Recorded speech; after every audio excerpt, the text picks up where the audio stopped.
அன்பு நெஞ்சங்களே அனைவருக்கும் வணக்கம். மாசி மகம் அப்படின்னா என்ன? மாசி மகம் அப்படின்றது என்னென்னா, இந்த மாசி மாதத்தில் வரக்கூடிய மக நட்சத்திர நாள் பௌர்ணமியும் சேர்ந்து வரக்கூடிய இந்த திருநாளில் எல்லா இறைவனும் ஒருங்கிணைந்து இருக்கிற ஒரு இடத்துல தீர்த்தவாரி நடக்கும்.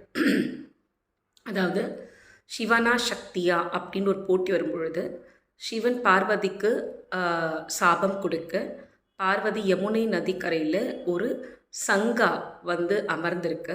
அந்த சங்கு தான் வேதவலிக்கும் தக்ஷனுக்கும் கிடைக்கிறது. அந்த தான் தாட்சாயணி கதையாக வர்றது உங்களுக்கு. அதான் தக்ஷன் யாகத்துக்கு என்னை கூப்பிடலைன்னு சொல்லி அவரோட தலையை கொய்திருவார் இல்லைங்களா? அந்த கதையுடைய ஒரு கண்டினியூட்டி தான் இது. அப்போ இந்த மாதிரி தாட்சாயணிக்கு வரம் கொடுத்து அவரை பெண்ணாக பிறக்க வச்சதாக இருக்கட்டும், எல்லா இறைவனும் இந்த நாளில், குறிப்பிட்ட இந்த நாளில் மாசி மகத்தன்னைக்கு ஒருங்கிணைந்து ஒரு இடத்துல நிற்பாங்க.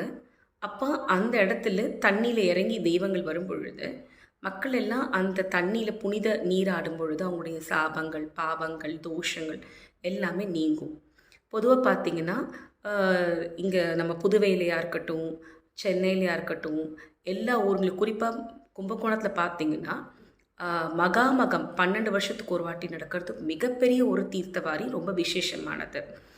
இந்த நாளில் பெரியவங்களுக்கு, அதாவது உயிர் நீத்தாருக்கு தர்ப்பணம் பண்ணுறதா இருக்கட்டும், அதே மாதிரி கோயிலில் போய் ஆலய வழிபாடு பண்ணக்கூடிய சிவன், பார்வதி, திருஅரங்கநாதர், எல்லா தெய்வங்களையும் வழிபடுறதா இருக்கட்டும், முருகர், இது ரொம்ப சிறப்பானதும் கூட. ஏன்னா இந்த குறிப்பிட்ட நாளில் வர்ண பகவானை அதாவது அந்த பிரம்மஹத்தி போய் பிடிக்கும் பொழுது அவரை கடலுக்குள்ளே கொண்டு போய் ஒழிச்சு வச்சிடுது.